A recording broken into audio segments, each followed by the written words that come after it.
नमस्कार दोस्तों, अतिथि शिक्षकों की भर्ती और आदेश संबंधी काफ़ी भ्रामक जानकारी सोशल मीडिया में फैल रही है। कहीं कहीं तो पूर्व कार्यरत अतिथि शिक्षकों को पढ़ाने तक के लिए स्कूलों में बुला लिया गया है, लेकिन क्या उन्हें बुलाने के लिए स्पष्ट दिशा निर्देश डीपीआई के द्वारा जारी किए गए हैं? और अगर कर दिए गए हैं तो उन्हें मानदेय किस दिनांक से मिलेगा? सवाल कई सारे हैं जिनका निराकरण होना बहुत ज़्यादा जरूरी है। स्कूल स्तर में भी प्राचार्यों व हेडमास्टर्स के द्वारा अतिथि शिक्षकों को रखने संबंधी आवेदन आमंत्रित किए जा रहे हैं और कहीं कहीं तो उन्हें बुला भी लिया गया है। तो क्या ये आवेदन आमंत्रित करने के लिए डीपीआई के निर्देश प्राप्त हुए हैं या स्कूल स्तर पर ही ये काम किया जा रहा है? जानेंगे आज सभी पहलुओं को। इसके साथ ही ये भी बात करेंगे कि क्या डीपीआई के द्वारा अतिथि शिक्षकों को रखने संबंधी प्रॉपर शेड्यूल अलग से जारी किया जाएगा या नहीं, और यदि किया जाएगा तो आखिर कब तक आदेश जारी कर दिए जाएंगे। इसके साथ ही बात करेंगे ट्राइबल डिपार्टमेंट की कि ट्राइबल डिपार्टमेंट में किस तरह अतिथियों को रखा जाना है। तो चलिए करते हैं सारे पहलुओं पर बात। इसके पहले अगर आपने चैनल पर पहली बार विजिट किया है तो चैनल को सब्सक्राइब कर बेल आइकन जरूर दबा दें, क्योंकि यहां मिलेगी आपको अप टू डेट जानकारी। सबसे पहले आपको बता दूं दोस्तों कि अभी अतिथि शिक्षकों को स्कूल में आमंत्रित करने संबंधी किसी भी प्रकार के दिशा निर्देश उच्च स्तर से जारी नहीं किए गए हैं, ना ही किसी प्रकार का रखने संबंधी कोई आदेश आया है। इसकी पुष्टि के लिए हम इस आदेश का विश्लेषण करते हैं।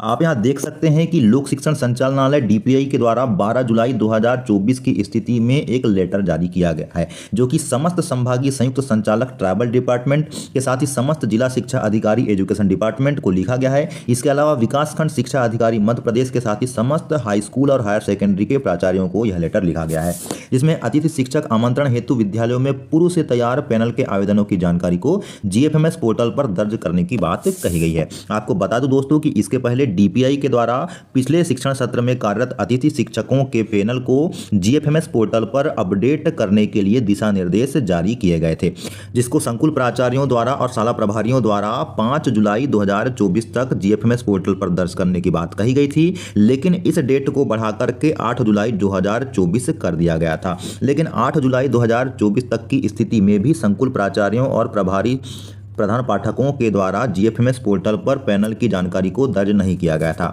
इसको लेकर डीपीआई के द्वारा खेद प्रकट करते हुए 13 जुलाई 2024 तक जीएफएमएस पोर्टल पर कार्यवाही को अनिवार्यतः पूर्ण करने के दिशा निर्देश पुनः जारी कर दिए गए हैं। आपको बता दूं कि 13 जुलाई तक जीएफएमएस पोर्टल पर संकुल प्राचार्यों या शाला के जो प्रभारी है उनके द्वारा पूर्व में कार्यरत जो अतिथि शिक्षक हैं, जिनको कि पैनल के आधार पर मेरिट क्रम में बुलाया गया था, उनके सामने सिलेक्टेड लिखना है, और जिनको मेरिट के आधार पर नहीं बुलाया गया था उनके सामने स्पष्ट कारण यहाँ पे मेंशन करने के लिए दिशा निर्देश जारी किए गए थे।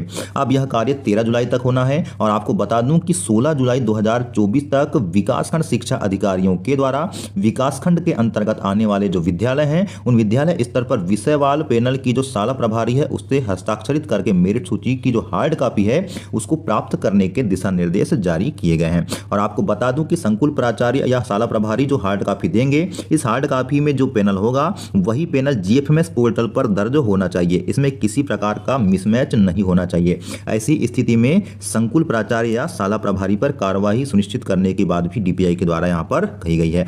तो आप इस आदेश से देख सकते हैं कि डीपीआई के द्वारा किसी भी प्रकार से यह आदेश जारी नहीं किया गया है कि शालाओं में अतिथि शिक्षकों के आवेदन आमंत्रित करना है या पूर्व में कार्यरत अतिथि शिक्षकों को अध्यापन कार्य के लिए बुला लेना है। लेकिन कई सारे जो प्रधान पाठक और प्राचार्य हैं उन प्राचार्यों और प्रधान पाठकों के द्वारा पूर्व में कार्यरत अतिथि शिक्षकों को स्कूल में बुला लिया गया है, और कहीं कहीं तो नए सिरे से आवेदन भी मंगाए जा रहे हैं, जबकि डीपीआई के द्वारा कोई स्पष्ट दिशा निर्देश इसके संबंध में नहीं दिए गए हैं। तो क्या ऐसी स्थिति में उन्हें मानदेय दिया जाएगा? सवाल यह उठता है। तो आपको बता दूं दोस्तों, मानदेय उन्हें बिल्कुल नहीं दिया जाएगा, क्योंकि मानदेय तब से ही दिया जाता है जब से कि डीपीआई के द्वारा दिशा निर्देश जारी किए जाते हैं कि स्कूल में अतिथि शिक्षकों को आमंत्रित करके उन्हें अध्यापन कार्य के लिए बुला लेना है। इसकी एक निश्चित प्रोसीजर होती है दोस्तों। सबसे पहले अतिथि शिक्षकों के आवेदन आमंत्रित करने की डेट दी जाती है। उसके बाद एसएमडीसी के माध्यम से प्रस्ताव तैयार करके मेरिट पैनल के आधार पर अतिथि शिक्षकों का चयन किया जाता है। उसके बाद उन्हें विद्यालयों में पढ़ाने के लिए आमंत्रित किया जाता है। तो इस प्रकार का शेड्यूल जैसे ही डीपीआई के द्वारा जारी किया जाता है, निश्चित ही अतिथि शिक्षकों को मानदेय भी मिलने लगेगा और उन्हें स्कूल में पढ़ाने का एक अधिकार भी मिल जाएगा। अन्यथा की स्थिति में किसी भी स्तर पे चाहे आवेदन क्यों ना आमंत्रित कर लिए जाएं और उन्हें बुला क्यों ना लिया जाए, आपको मानदेय नहीं मिलने वाला है।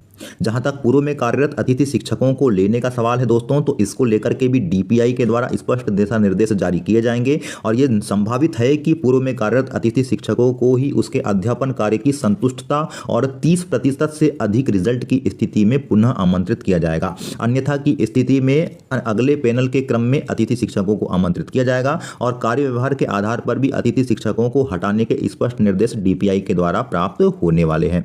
खैर, हम बात करते हैं ट्राइबल डिपार्टमेंट की, तो ट्राइबल डिपार्टमेंट के द्वारा भी डीपीआई के एज इट इज निर्देशों का पालन किया जाता है। तो ऐसी स्थिति में क्या ट्राइबल्स के स्कूल्स में अतिथि शिक्षकों को रखने संबंधी कोई आदेश जारी किया गया है? आज हम उसकी भी बात करते हैं। अगर बात करें जनजाति कार्य विभाग यानी कि ट्राइबल डिपार्टमेंट की, तो क्या ट्राइबल डिपार्टमेंट के द्वारा अतिथि शिक्षकों को स्कूल में आमंत्रित करने संबंधी कोई दिशा निर्देश जारी किए गए हैं? तो जी हाँ दोस्तों, किसी भी प्रकार के दिशा निर्देश विशेष रूप से पूरे मध्य प्रदेश के लिए बिल्कुल जारी नहीं किए गए हैं। आप यहाँ पे कार्यालय सहायक आयुक्त जनजाति कार्य विभाग शहडोल जिले की अगर बात करें तो यहाँ के एसी महोदय के द्वारा एक लेटर जरूर निकाला गया है जिसमें शैक्षणिक सत्र 2024-25 में अतिथि शिक्षकों की व्यवस्था के संबंध में बात कही गई है।